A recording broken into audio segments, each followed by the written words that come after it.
এখানে একটা ইঁদুর, দেখো কত বড় একটা কাপড় মুখে ঢুকিয়ে নিয়েছে।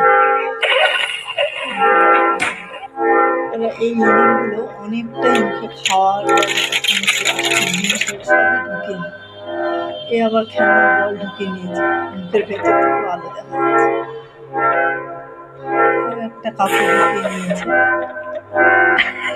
সাধারণত এইসব ইঁদুরগুলো অনেকটাই করে মুখে খাওয়া ঢুকিয়ে নেয়।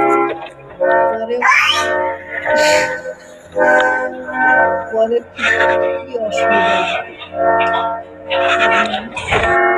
মানুষেরই সাহায্য করে এদের বের করতে।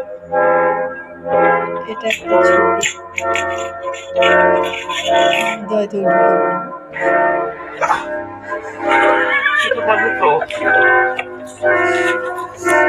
এগুলো ছোট ছোট।